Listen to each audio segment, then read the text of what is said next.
বুখারী শরীফের একটি হাদিসের অর্থ হযরত ইবনে আব্বাস রাদিয়াল্লাহু তাআলা আনহু হইতে বর্ণিত আছে যে রাসূলুল্লাহ সাল্লাল্লাহু আলাইহি ওয়াসাল্লাম ইরশাদ করিয়াছেন, আল্লাহ তাআলা নেকি ও বদি সম্পর্কে একটি ফয়সালা ফেরেশতাদিগকে লিখাইয়া দিয়াছেন।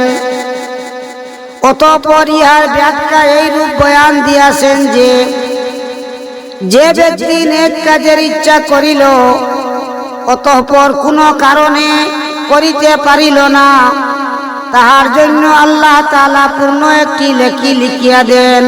সুবহানাল্লাহ। আর যদি ইচ্ছা করিবার পর ওই নেক কাজটি করিয়া লয়, তবে তাহার জন্য 10 নেকি হইতে 700 পর্যন্ত, বরং উহা হইতেও বেশি কয়েক গুণ পর্যন্ত লিখিয়া দেন। সুবহানাল্লাহ। আর যে ব্যক্তি কোনো গুনাহের ইচ্ছা করে অতঃপর উহা হইতে বিরত হইয়া যায়, আল্লাহ তাআলা তাহার জন্য একটি পূর্ণ নেকি লিখিয়া দেন। কেননা তাহার গুনাহ হইতে বিরত হওয়া আল্লাহ তাআলার ভয়ের কারণে হইয়াছে।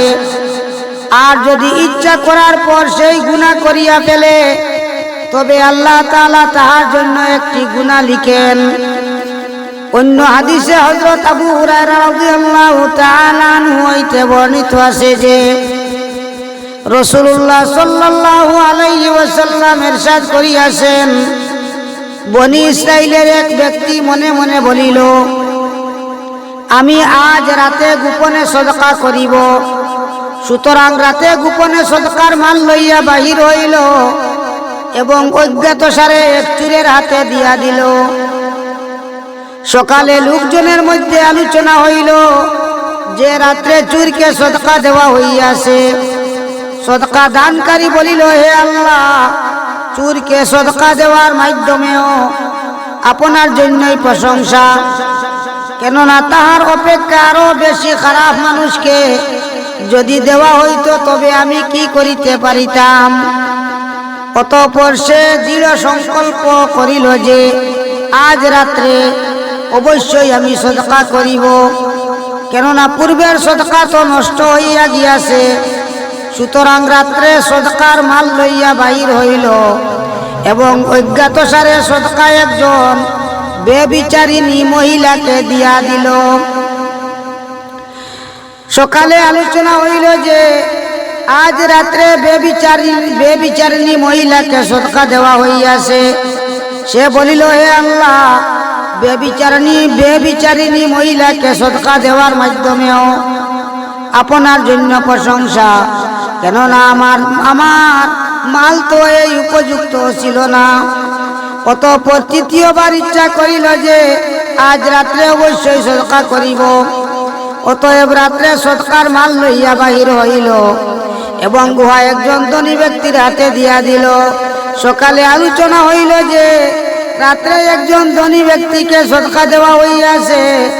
সদকা দানকারী বলিল, হে আল্লাহ, চোর, বেবিচারিণী মহিলা ও ধনী ব্যক্তিকে সদকা দেওয়ার উপর আপনারই প্রশংসা, কেননা আমার মাল তো এইরূপ লোকদেরকে দেওয়ার উপযুক্ত ছিল না। স্বপ্নে বলিয়া দেওয়া হইল যে তোমার সদকা কবুল হইয়া গিয়াছে। তোমার সদকা চোরের উপর এই জন্য করানো হইয়াছে যে হইতে পারে সে চুরির অভ্যাস হইতে তওবা করিয়া লয়। বেবিচারিণী মেয়ে লোকের উপর এই জন্য যে ইহাতে হইতে পারে বেবিচার হইতে তওবা করিয়া লইবে।